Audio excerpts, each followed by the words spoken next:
Hello there, and welcome back to Midlife Crisis. I'm Cheryl. You know, last week we were talking about how to cope with midlife disappointments. This week I'd like to cover how and why you should try to maintain being in high spirits during the course of these so-called disappointments. Okay, so don't go away.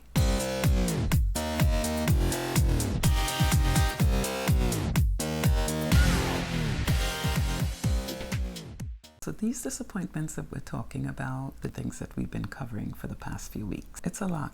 Things that you witness, the different things that we deal with, the disrespectful adult children, the envy, the jealousy amongst family members and friends.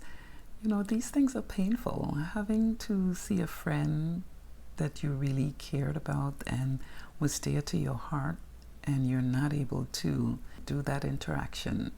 These things take adjustments. As we mentioned a couple of times, our personality does change depending on how we deal with the different experiences that we have in our midlife years. And so you can wake up one day and not know that friend, that family member, that husband, that wife. Things start to go awry. And when you have to cope with these things, turn the other cheek or to do the chameleon thing, because not everybody knows how to do that, it can take a toll. But what I want to talk to you about today is, in spite of all of the different things that you're seeing and experiencing, you can control the way it affects your life. And the way you want to do that is to maintain your high spirits, maintain your joy and your peace.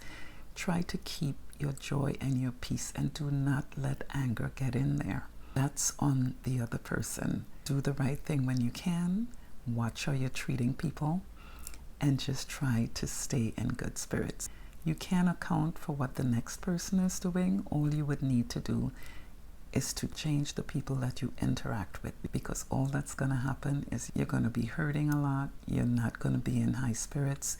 Eventually, when you have these down feelings repetitively, it starts to interfere with your joy and your peace, and you do not want that. The whole idea is to bloom, and the only way you can do that is if you feel good inside. So you have to do the things that will enhance that and stay away from others will threaten that disposition. Because in order for you to look good, you've got to feel good on the inside. So what I'm saying to you is, try to be consistent in the way you live your life, to be a happy, peaceful, joyous person, because you don't want to live in anger and bitterness. You want to maintain that fruit of the Spirit, and that's to have peacefulness, joyfulness, and so on. We are still working with that 28-minute disappointment piece. As soon as it's completed, you will have that. In the meantime, try to maintain your high spirits and watch who's in your circle. You can't help being disappointed, but it should not affect the way in which you carry yourself. Okay?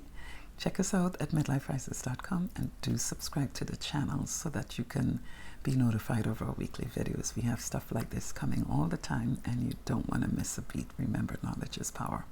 And we will see you next time. Take care now.